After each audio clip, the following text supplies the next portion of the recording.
মাত্র 428 টাকায় থানচিতে এরকম একটি পাহাড় বিলাস হোটেলে থাকা, সাঙ্গু নদীর বুক ছিঁড়ে তিন্দু হয়ে বাগের মুখ পার হয়ে রেমাক্রিতে যাওয়া এবং রেমাক্রি থেকে আপিয়াকুমের উদ্দেশ্যে পায়ে হেঁটে ট্রেকিং করা, সাথে 3 বেলা খাওয়া, এসব কিছুর জন্য গুনতে হয়েছে জনপ্রতি মাত্র 1714 টাকা।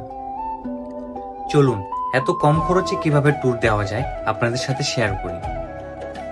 প্রথমে বাংলাদেশের যে কোনো প্রান্ত থেকে আপনাকে আসতে হবে থানচির এই পাহাড়ি ছোট্ট শহরে। তারপর যেতে হবে ঠিক থানচি সরকারি উচ্চ বিদ্যালয়ের ব্যাক সাইডে। আর চোখে পড়বে ঠিক পাহাড় বিলাস এই হিমালয় গেস্ট হাউসটি। মাত্র 3000 টাকা হোটেল বুক করে ফ্রেশ হয়ে লম্বা একটা ঘুম দিয়ে রাতে বেরিয়ে পড়ি ডিনার করতে, যেখানে খরচ হয় জনপ্রতি মাত্র 120 টাকা।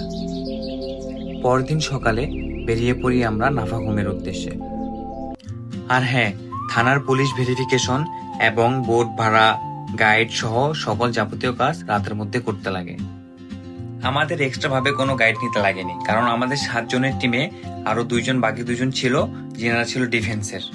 তাই আমাদের শুধু খরচ হয় জনপ্রতি 1000 টাকা, যেটি দিয়েছি আমরা বোট ভাড়ার জন্য।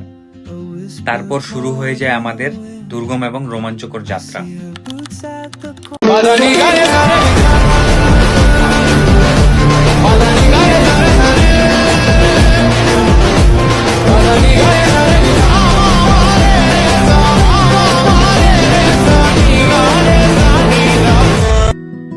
সত্যি সাঙ্গু নদীর 2 পাশের পাহাড় যেন আপনার মনকে শান্ত করে তুলবে এবং মনে বিরাজ করবে প্রশান্তির।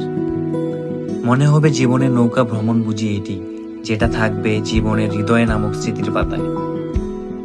পথে দেখা মিলবে রাজা পাথরের, যার জন্য লিখতে হবে স্মৃতির পাতায় আরেকটি লাইন। এখানে শান্ত প্রকৃতি, শীতল এই সাঙ্গু নদীর পানিতে গা ভিজানো বেশ রোমাঞ্চকর মনে হচ্ছিল।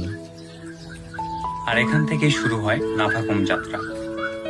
পায়ে হেঁটে ট্রেকিং করতে হবে প্রায় 2 থেকে 2.5 ঘন্টা। আর এটাই ছিল আমার জীবনের সবকিছু হারানোর থেকে সবচেয়ে বড় পাওয়া। কারণ আমার মাতৃভূমি যে এত সুন্দর তা বান্দরবনে না আসলে কখনোই ফিল করতে পারতাম না।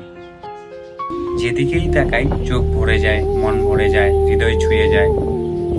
কিন্তু দুঃখের বিষয়, 30 মিনিট পায়ে হেঁটে ট্রেকিং করার পরেও আমাদের ফেরত আসতে হয়, কারণ আমাদের সিদ্ধান্ত হয় যে আমরা ব্যাক করে কক্সবাজারে যাব।